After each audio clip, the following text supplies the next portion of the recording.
Welcome to Lynn Cullen Live, talk radio without the static. Email your questions and comments to lynn@pghcitypaper.com. And now your host, Lynn Cullen. Yeah, that's me. Say more. How you doing? It's Thursday, the 22nd. Beautiful spring day here in Pittsburgh, Pennsylvania. Man, I remember saying yesterday toward the end of the show, don't bother shoveling, it'll all melt. And then, of course, I went home and shoveled. And, oh, my God, that stuff was heavy. Jeez, God. I started thinking, don't be one of those old people that ends up on the news because you had a heart attack, shoveling snow. So I took it nice and slow, and I just did paths. I just did so the postal delivery can come, so anybody coming up my steps won't kill themselves. Jeez, wow. I had no idea it was that much. Heavy stuff. Enough already. Okay. Oh,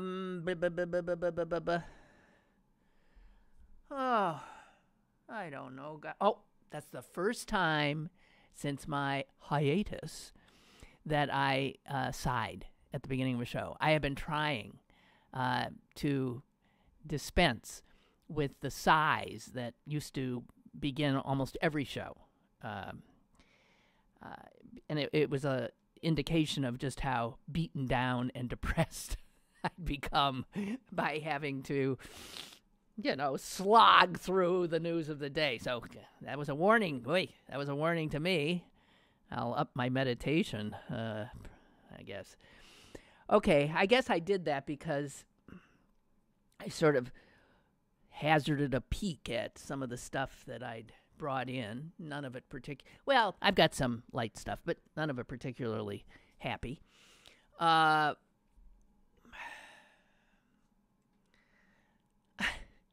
Okay, I'm doing it. I'm shaking my head. That's next to a sigh. Those are both sort of indicative of the same thing. I'm sitting having yet to even bring up a topic. These are not good signs. So I wonder if there'll be like an exodus from Facebook. Any of you? There is, the New York Times today had stories of people who've done it. They said, that's it, I'm out. One of them is a guy named Brian Acton. And the funny thing is, Brian Acton is a billionaire who sold a little gizmo he founded to Facebook. That's how he got to be a billionaire. He was one of the founders of WhatsApp. And he has written on Twitter, it is time to #delete Facebook. And he goes on to say that it's simply something that you don't want to be a party to anymore. And he is followed by a lot of other people who say the same kinds of things. I'll give you some quotes.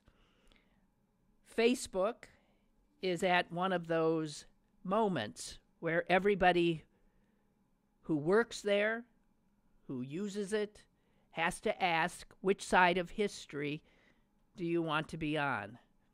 The facts are not only indisputable, they're not even complete yet. It's going to get worse. And what all these people are saying is Facebook has become a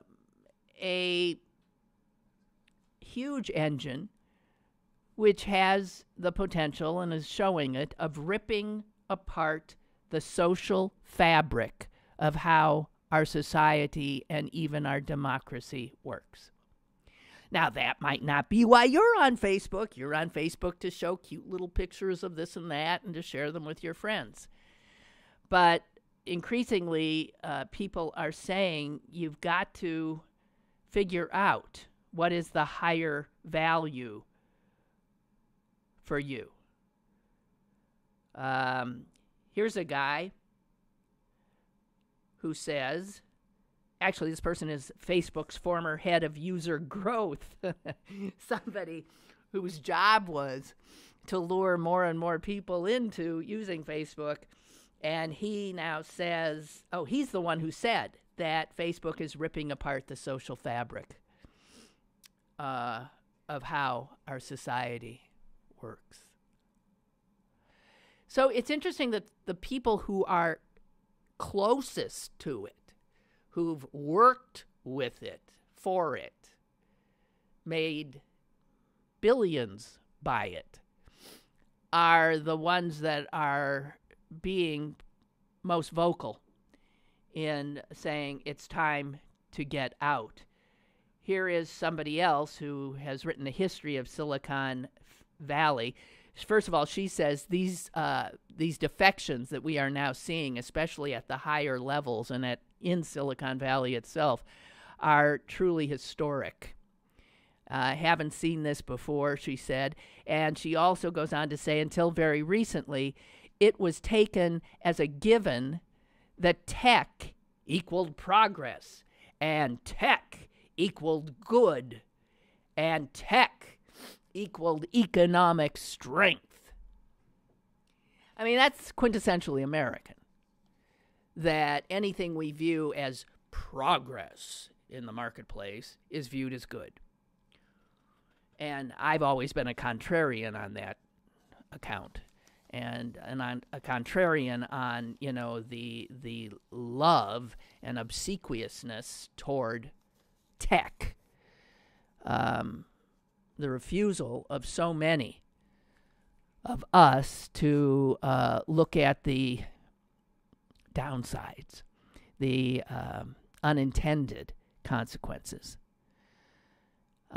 And I mean, there's all these articles being written now, like, how do you get off? I mean, how will I talk to my friends? Jeez, what do you mean, how will you talk to your friends? What? I sit here as an older person who can tell you that for the entire history of humankind, people didn't have that question. They talked to them. Face to face. Oh, here's something. Then there was this thing called the telephone. You could actually talk to them, being far away from them. And of course, now there is technology that doesn't do what Facebook does, that allows you to be in touch. I sure as hell hope that a lot of people think about this and back away. Back away. Because it started out in a dorm in Harvard and seemed like a good idea. Here's a way to hook up with other guys you might want to hook up with.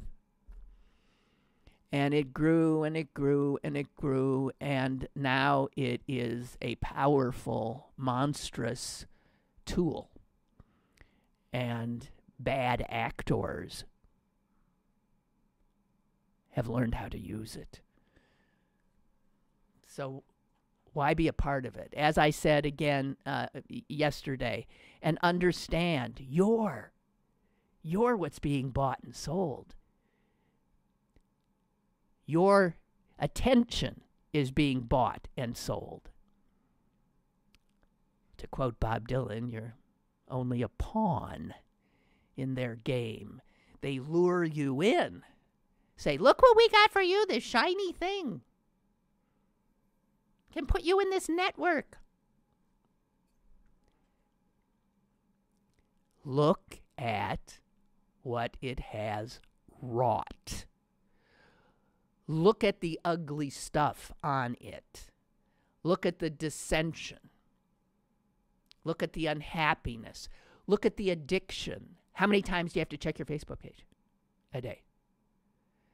Look at all of that and take some breaths, think about it, and maybe back away. And you will see that if you try to back away, Facebook will come at you.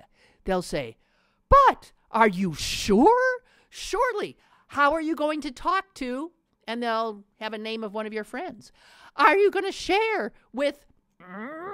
They really come at you. Think again. All the more reason.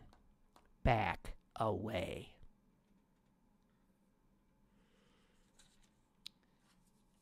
Did you guys know that in Elk County there's apparently a treasure trove of Civil War gold buried there? I'm just saying, not that you want to jump in your vehicle and head over to Elk County right now, but even the FBI this month showed up and dug. And because the FBI all of a sudden has showed up and dug around, the locals who've been digging around for some time are now absolutely certain that obviously something is there. The FBI showed up last week in Dents Run, Dents Run. I do not think that would be described as a metropolis. Dents Run is a little hole in the wall in Elk County. And the New York Times reports that it's in an area known for its elk viewing activities.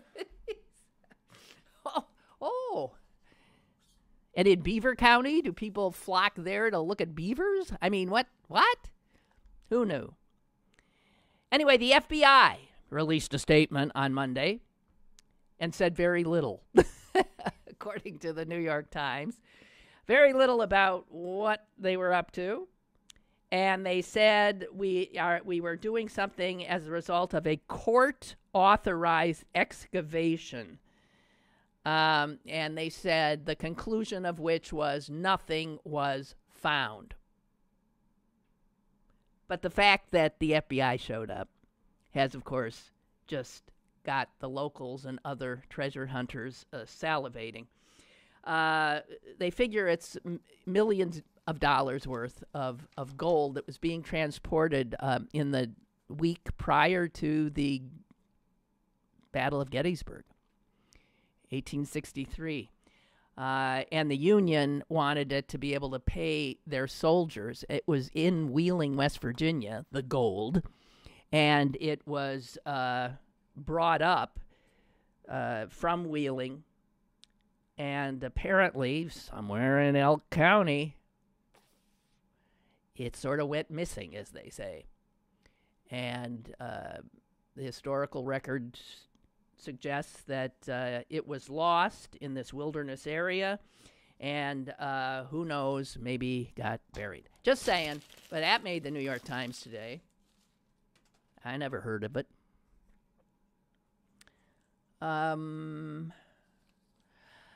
So the sweet-faced young man who turns out to be the serial bomber is described by the chief of police as a very challenged young man, challenged in his personal life that led him to this point. How empathetic of the chief of police. I'm just bringing this up to say, if he hadn't looked like a Caucasian choir boy, if instead this bomber had been brown, can you imagine a chief of police saying, a very challenged young man, challenged in his personal life that led him to do these things? If he were black, would that have been said? I'm just pointing out white privilege, guys. This is what white privilege looks like. You're not called a terrorist, even though you terrorized an entire city. You're given sympathy.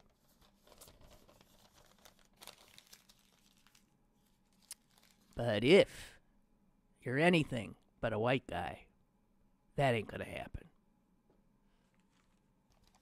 Incredible. It's so, once you're aware of white privilege, once you take in and acknowledge its existence, you start seeing it. I guess it means you're somewhat woke, right?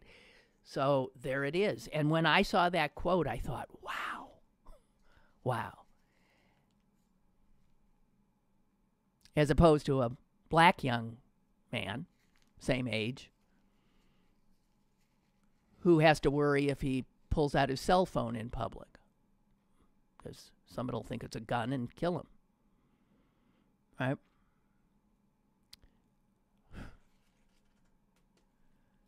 White privilege. If you're white, I am. Enjoy it, I guess. Enjoy it. You did nothing to earn it. It just comes to you by virtue of your lack of, melanin, I believe. Insanity. Speaking of white people, wait a minute. I just remembered this. A friend asked me to accompany her to a concert Sunday night. It's a concert I wouldn't on my own have attended, but I thought, what the heck? I'm not a concert goer. But this was in a smaller venue, the Carnegie in Oakland, and it was two artists that, I've heard of, but I must say I don't listen to regularly, and they are Lyle Lovett, who I most know for being married to Julia Roberts for about 10 seconds back in the day, and a woman named, I'm blanking. Anyway, so it was acoustic guitars, and they just sat there and they played their guitars and they talked back and forth way too much, if you ask me. I don't think people go to a concert to hear people talking, particularly not talking in a very sort of laid back, saying not much of anything. I was really stunned. And I was looking at the audience. I was sitting way in the back, and I was looking at the audience because I was saying, who is here? Because it was packed. And it was, I'd say, people mostly of a certain age, a little bit younger than me. But a lot of gray hair and bald heads I was seeing as I looked forward. And clearly white. If there was a person of color in that audience, I did not see them. I don't think. So I thought, I'm sitting here with a whole bunch of white people, and I'm looking at those two white people on the stage, and they're not very dynamic. They're just saying their things, and I wish they'd play, because when they played, it was good. And then I noticed something else that I've also noticed when I've gone to the Pittsburgh Symphony. And when I go to the Pittsburgh Symphony, it's always because somebody has a ticket and they ask me to accompany them. I'm such a cheapskate when it comes to concerts. So, yeah. And I've been at the Pittsburgh Symphony, and that's all mostly white, too. Not totally, but mostly white. And the audiences never move. If I were looking, as I said, I was in the back row, and I saw this absolutely immobile group of shoulders and heads. And I don't know about you, but when I listen to music, I tend to even in a constrained situation, like I'm in this little chair and I can barely move anyway because they're made for people in 1822 or something, and, they were littler. And you're stuffed in there. But doesn't your head move a little? Not a twitch.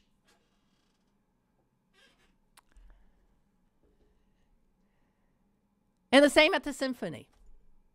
This is what you see. Absolute stillness. And I thought to myself, white people, I think. Because I don't think you could fill up a room with brown people or black people, Native Americans. I'm just starting to think of all kinds of people and play music that they have come to hear and not see movement. Tell me I'm right. I mean, because I know I am. Tell me I'm right. What the hell is wrong with us white people? What is wrong? Now, on the other hand, I am one to complain mightily if I have bought a ticket to a concert and the people in front of me stand up and start moving. Because then I have to stand up if I want to see, right? So I believe in movement, but stay seated, please. That's all. I mean, so somewhere in between the paralysis of white people listening to music, and I know this is I'm painting with a broad brush. But you could, and I have a friend who has a band. And I threw this by her. It was the next day. And she started laughing, and she said, a lot of us musicians, it drives us crazy. We're up there. We're like, our hearts, our souls are into what we're doing, and we look out and we have this. She said they talk about it. What is with those people? So I'm asking, what the hell is going on? I mean, move your head. That's okay. That won't annoy anybody. Bob your head. Nothing happened. I mean, how do you not? Maybe there were some feet that I couldn't see, like sort of keeping a beat. I don't know. But you would have thought it was mass paralysis. That's what it looked like. So, we have a call. Hello, caller. Hi, Lynn. Yeah. Yeah, you're going to the wrong concerts, I'm telling you that. I don't go to them anymore, but hell, I've been with people dancing, singing, rock concerts, country music concerts. I don't know what concerts you're going to, but the white people are moving. There's black people there moving. Everybody's moving, dancing, singing. Yeah, so well, I know. No. You're picking the wrong concert. No, as I said. You are. All right. But, Yes. Okay. But Lyle Lovett, okay, so they don't jump up and dance to Lyle Lovett. Kind of like blah, anyway. Well, yeah, I went to a Rolling Stone concert and everybody was dancing and freaking out, including me. Yeah, right. Yeah, and that was a bunch of white folks. But what is that about? I mean, I don't get that, how you can ever listen to any kind of music and sit quietly. I don't get it. I don't get that either. Okay, well, I'm just saying, because that is the case. That was the case at this concert. That is the case at the symphony. And and it makes me nuts. It does. Okay, you're right. I'm going to the wrong concerts. I know. Thank you. Okay, thanks. Bye. Goodbye. We have another call. Hello? Hey, good morning, Lynn. Hi. Hey, Lynn, people are jagoffs. If they're just descending around. They don't want to have a good time. They're the energy suckers of the world. These concerts you go to. I've been to both where there's energy. I went to a Michael Franti concert, a free one down at the Point. I don't know. Do you know Michael Franti and Spearhead? Do you know who he is? Or No, I'm out of it. I mean, okay. He's, but He's like a black reggae star, a young guy. Okay. But the energy, he came running around. He was live, but he had a speaker. He was hugging grandmas. The energy level and the power that you felt through the live music was phenomenal. Yeah. You can't pay for that. You can't. I mean, you can't experience that by a No. record or a. Right. And you know what? Like reggae. Yeah. Oh my God! Anybody who could sit still with reggae is dead. Well, that would be a dead person. Exactly. Yeah. Exactly. And so this was acoustic guitar. I mean, it was acoustic guitar, but it had a beat. It had, but the people who were doing the music were themselves these really low energy, to use a Trumpian phrase, low energy white people. And I guess they got what they gave in that regard. Yeah, exactly. It's exactly. That's what they play to their audience. Your audience likes that, which to you, it's like, what the hell? Come on, people, wake up here.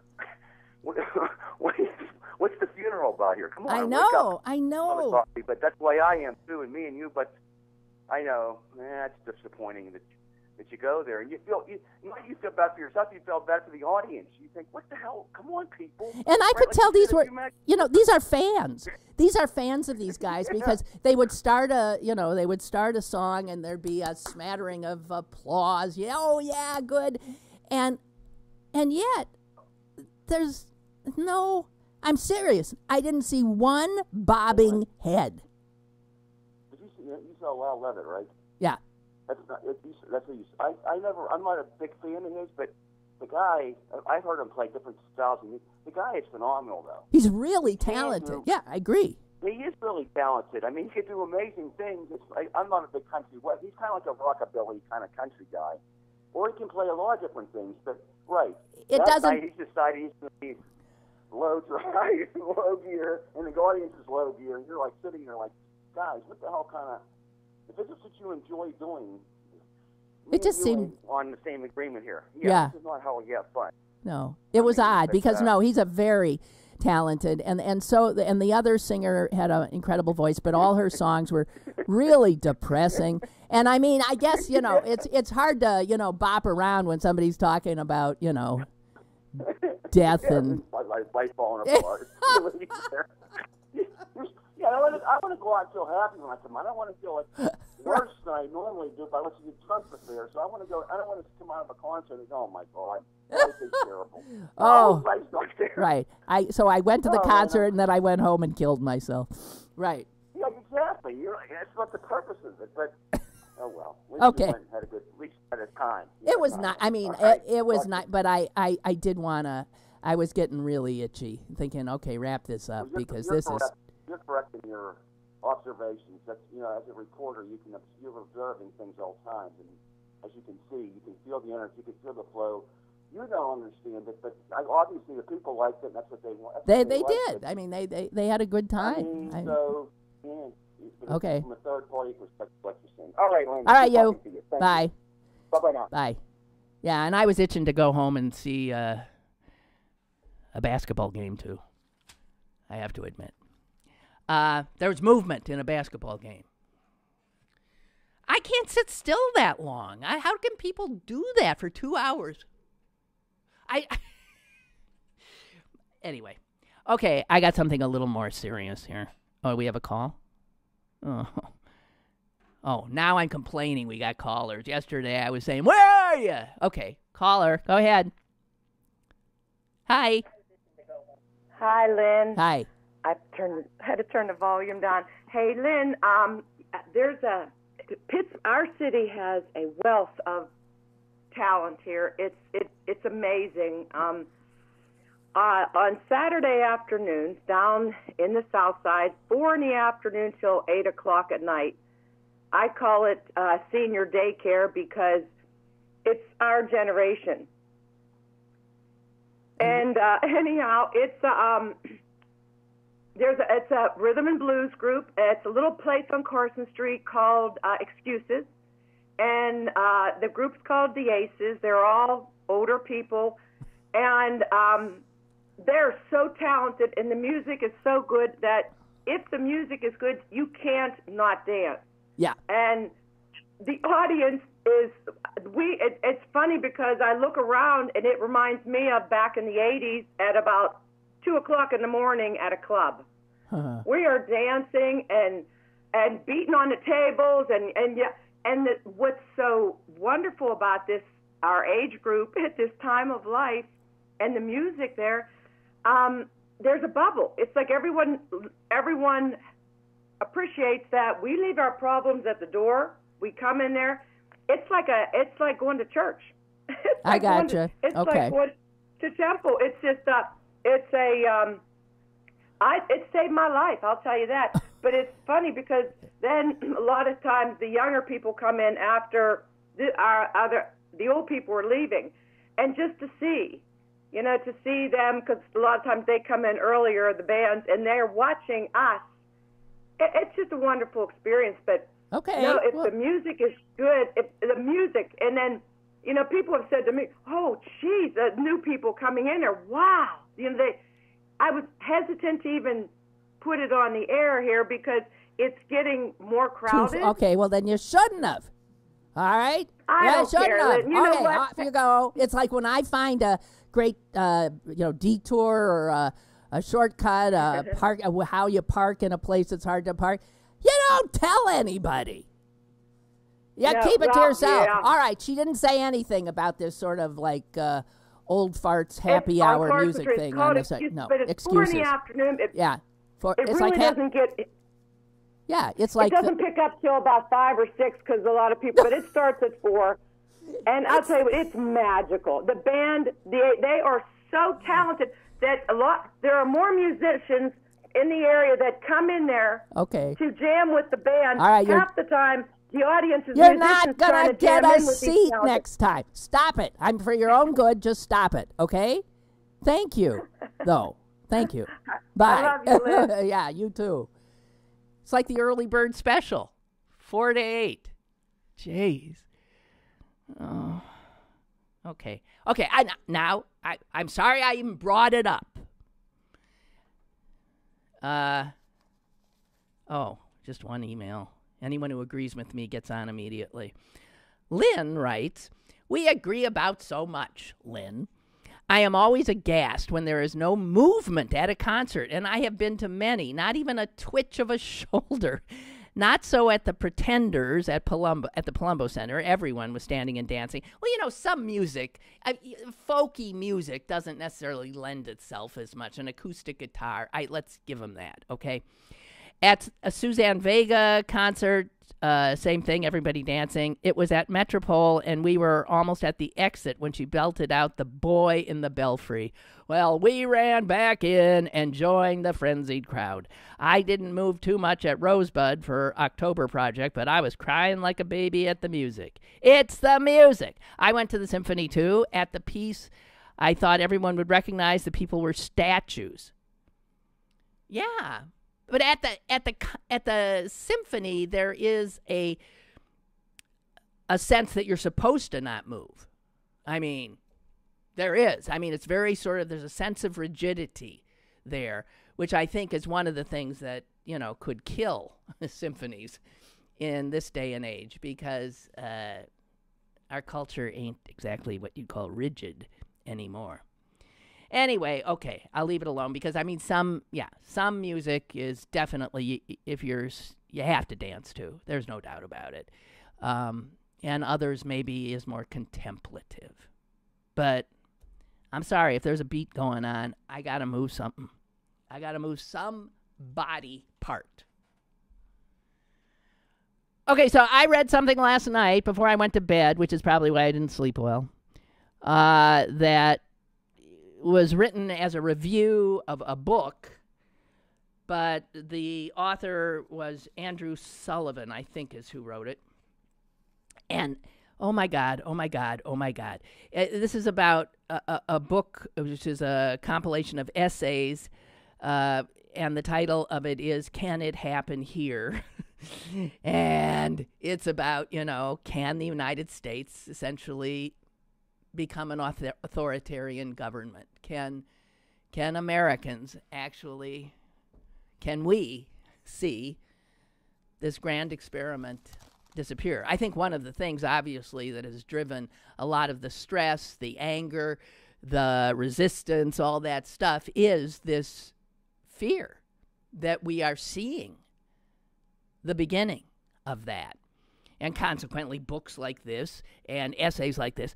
But the scary thing, I'm just going to, if you don't mind, I'm going to read this to you. Because if I didn't sleep last night, I don't see why you should sleep. Okay? And also, I think I tend to agree with it. Even my new, more optimistic self. Starts out by saying, no, Trump is not about to stage a coup. He probably won't even be impeached. He's not going to suspend elections. He's not even going to become a dictator. The more likely model for America becoming an authoritarian state is more like what's happened in Turkey. We've seen that. Or what's happened in Hungary. Odds are more people are aware of what's happened in Turkey. And that is, you get someone in, like the presidency, like Donald Trump, and you begin a process. And here is what that process looks like. Here's what I'm going to read. The dismemberment of a public discourse centered on objective truth. That's a key first step. I check that one off. And that is fomented by unceasing dissemination of outright lies from the very top, and then they are metastasized and metabolized by a tribal social media. Back to Facebook. Also, some of the ingredients you need. Ever more extreme talk radio or cable television, and what is essentially a state propaganda channel, Fox News. You also do the neutering of the courts. And Sullivan says, and Trump is well on his way to constitutionally, with the powers he has as president, establishing a federal judiciary whose most important feature seems to be assenting to executive power. Congress itself, he notes, has far less approval than even Trump has. Its inability to do anything but further bankrupt the nation, enrich the oligarchy, and sabotage many Americans' health care leaves an aching void, which is then, of course, filled by the executive.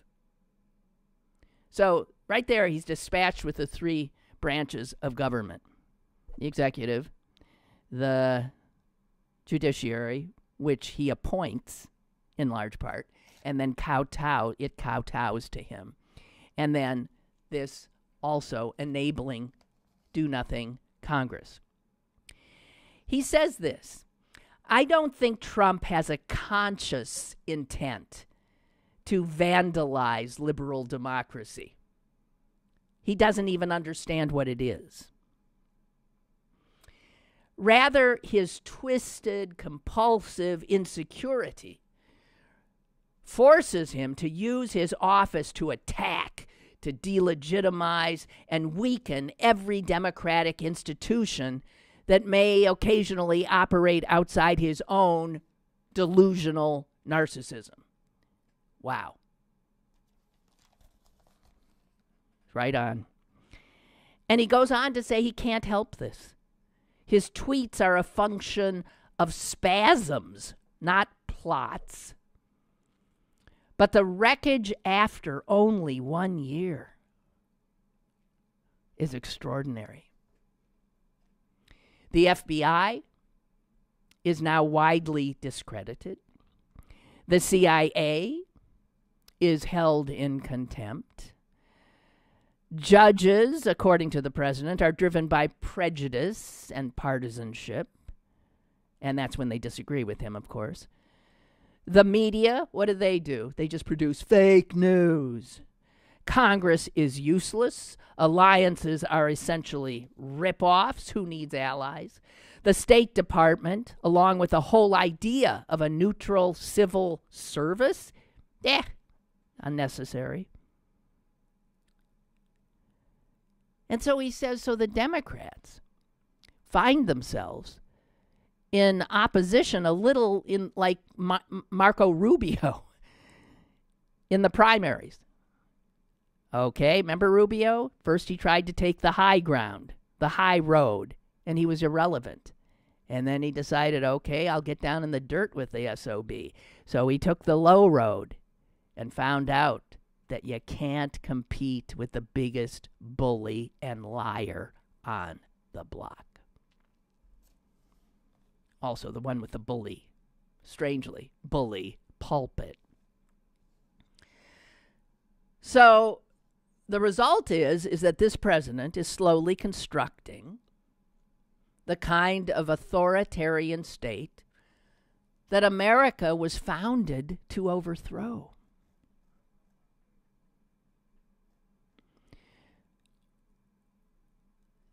And here's the depressing part, as if that was the uplifting part. Here's the depressing part. There is nothing in the Constitution's formal operation that can prevent this.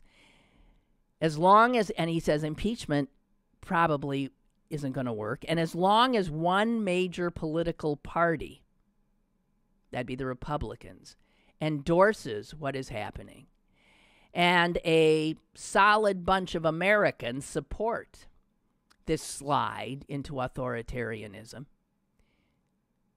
it's unstoppable. The founders knew that without a virtuous citizenry, the Constitution was a mere piece of paper. And then he credits my heartthrob, Benjamin Franklin, for really saying it. He said, Ben Franklin said, in forecasting the moment we are now in, that this experiment in self-government can only end in despotism, as other forms have done before it, when the people become so corrupted as to need despotic government because they are incapable of any other. Okay, now you try to sleep. I thought that was really pretty much right on, right? Hey, on a happier note, tomorrow we got a guest in studio. He is a guy who stops by once a year, a former Pittsburgher, now a shrink to the stars in Hollywood. In between that, he was a screenwriter who wrote one of my favorite movies, which is called My Favorite Year, starring Peter O'Toole. And he also was a screenwriter for Welcome Back, Kotter. Then he became a therapist, and also he is, as being a writer, he's taken to writing mystery.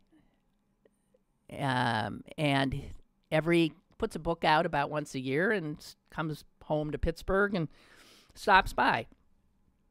And his latest book, called Head Wounds, I have read. And Dennis Palumbo will be here tomorrow. He's doing a lot of appearances in town tomorrow. And he's always a great deal of fun to talk to. I mean, obviously, an interesting character. His therapy job is focused on other writers in Hollywood. So one can only imagine who goes to him. He, of course, won't talk about it, but, I mean, one can only imagine what he knows. Anyway, so Dennis Palumbo will be here. And his books are thrillers, crimes, what do they call those, procedurals? I don't know. It's usually not the genre I read, but I have read all his books because they're set here in Pittsburgh. And the lead character is a forensic psychologist who works a lot with the Pittsburgh police. So it's fun. It's a fun read. That's tomorrow, so we won't have to be dealing with any of this crap. And speaking of TV, so Roseanne is coming back. Are you aware of that? Wow.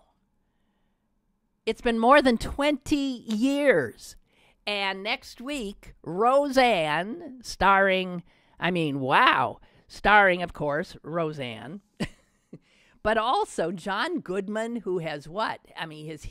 He's been Academy Award nominated a number of times, and Laurie Metcalf. These are all original series people. They're all coming back. Laurie Metcalf was nominated for an Oscar this year. I don't know if she won. Did she win for Lady Bird? I don't think. Anyway, so you got all these great actors coming back, and they got the whole bunch to come back. And so we're checking in with this same family, the Connor family, 20 years later. And here's what's interesting. This was a blue collar. This is one of the things that Roseanne was sort of a little like the Archie Bunker character. It was a way for Americans to see a blue collar family, right, in a sitcom. And Roseanne, that will be rejiggered, coming back next week. I got news for you. It's going to upset some folks. Roseanne, because she said, well, of course, she would have voted for Trump. So this is going to be Roseanne as a Trump supporter. And maybe it'll end up filling the same kind of thing that, what's his name? O'Connor did with Archie Bunker. He played a racist, right? In a comedy, and America loved it. She's going to, but who knows? We will see. Her sister will play a anti-Trump person, Laurie Metcalf, and so there's going to be some political back and forth on very current on this new iteration of Roseanne. We'll see. When I told my son that, Roseanne's going to be a Trump supporter, he said that can't be. Because his sense of Roseanne Barr is this, crotch-grabbing, Star-Spangled Banner destroying, in-your-face feminist. But in reality, I don't know. I thought I read somewhere where it actually said that Roseanne herself was a Trump voter, which I find impossible to believe.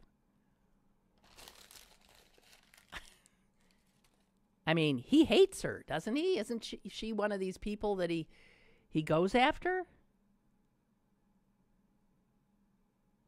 She ran for president in 2012, the nominee of the Peace and Freedom Party. And that party's platform was universal health care and legalization of marijuana. So, go figure. I don't know. Just saying. It might be interesting. It might be we'll see if we're still capable of laughter. About, we have all those late night people who get laughter out of our current political horror. But in a sitcom, I don't know. I don't watch sitcoms, so I don't know. We have a call. Hi, caller. Lynn, it's me again. I'm sorry, but last night... It's not allowed. Last night, I'm so sorry, but I got to say... Well, quickly. Last night, Rachel was talking about the ability that Putin has to control our electric grids now. He can turn it off and on. Well. And the presidential situation that we have, that to me was that that just was too much to process. The electric grid in the United States. Well, they hacked in. No, I don't know about that. They hacked in. They can hack into our utilities, and they did, and they hacked into some nuclear power plants, and they could have done all kinds of stuff they did not do, but they could have. And Donald these Trump. These aren't rational people, and he rides around on a horse without a shirt on. This guy is a lunatic. They're lunatics. They're Kim Jong-un. No, he's not. Lunatics. Well, I got to tell you, no, Putin is not a lunatic. Donald Trump is a lunatic. Putin is a despot, and he wants power, and he wants the Soviet Union to be reconstituted, and he wants his country to be the big bad, whatever again. So whatever. But no, thank you. Off you go. Off you go. Speaking of our despotic lunatic, did you see? I quoted the former CIA Director John Brennan the other day with a tweet he leveled at Trump, which was astonishing. But he said on Morning Joe yesterday this. I think, he's talking about Trump, I think he's afraid of the president of Russia. The Russians, I think, have had long experience with Donald Trump and may have things they could expose. Now, I've said that for months and months, but I'm not the former director of the Central Intelligence Agency. If a former head of the CIA is saying, look, the only way you can parse this is, and we know from the business dealings, it was Russian oligarchs who bailed out the Trump empire when no one would bail him out. And those oligarchs are Putin's pals. There is no way that Putin doesn't have something on our president. It is the only thing that can possibly explain his refusal to do anything but kowtow to Putin. I'm just saying. And then, as if that doesn't tell you that, you've got Michael Flynn, the former national security advisor he first appointed. He has already pled guilty to lying about his connection to Russia. You got the former foreign policy advisor, George Papadopoulos. He has already pled guilty to lying about his involvement with Russia. You have Paul Manafort, who has been charged and is going to trial, right? About his. I'm telling you. We know this. What we're hoping is that somehow, Mueller is going to be able to prove it beyond a reasonable doubt in so many cases that it becomes absolutely clear. We know the Russians tried to get him into the White House. Why would they not want in the White House as head of this country and a fool who they've got stuff on? That's what the dossier was about. And nothing in that dossier has been proved incorrect. Nothing.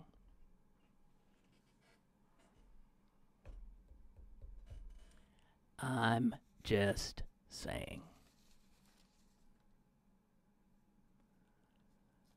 Okay. I'm going to end on a happier note. You know that Mike Pence, our vice president's daughter, has written a book?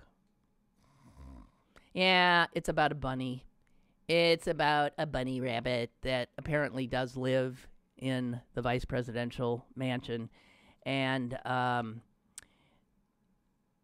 his name is Marlon Bundo. And so she's written a child's book called Marlon Bundo's Day in the Life of the Vice President. It's a picture book. Well, John Oliver, never one to pass up an opportunity, has also written a book. And his book is called, isn't it called the same almost thing? His book, I forget the title, I can't find it, also is a book for children. But his book, A Day in the Life of Marlon Bundo, is a gay romance between two bunnies. And his book's out, her book's out. His book has climbed already to the top of the of Amazon. Number one spot on Amazon. Meanwhile, Charlotte Pence's book about Marlon Bundo is at number 4. Oliver's book on the gay rabbit, Marlon Bundo, is at number 1 and has eclipsed at number 2 James Comey's Tell-All, which those are pre-orders because that hasn't come out quite yet. Anyway, I must say this. Charlotte Pence, the daughter, is being very cool about this. She's not gotten upset. I mean, as far as we know, not publicly. Also, John Oliver's audiobook of the book is selling like hotcakes. It is the highest selling audio book on Amazon. And it is, God, here's who we got to voice it. Jim Parsons plays Marlon Bundo. John Lithgow is a stink bug who apparently is the bad guy. And yeah, so if you want to know the plot in John Oliver's Marlon Bundo book, Marlon Bundo is a snappily dressed bunny with a penchant for bright bow ties, and he falls in love with a bespectacled boy bunny named Wesley. Things seem to be going pretty well for the two lovebirds until a powerful stink bug, John Lithgow, who bears a striking resemblance to Vice President Pence, decrees that male bunnies cannot marry each other. In the grand tradition of children's literature, the story does end on a happy note. Shows Marlon Bundo and Wesley standing in a field wearing tuxedos as a cat in clerical garb marries them. So John Oliver going after the vice president's homophobia and using the vice president's daughter's children's book as the way to do it. And all the my understanding is all the money that's coming in to purchase both books is going to charity. So in that regard, that's good. So I think that's pretty much it, as far as I know. And I thank you. And again, tomorrow we'll have a warm body in here. And we'll have a lot of fun with Dennis Palumbo. Hope you'll join us. Bye-bye.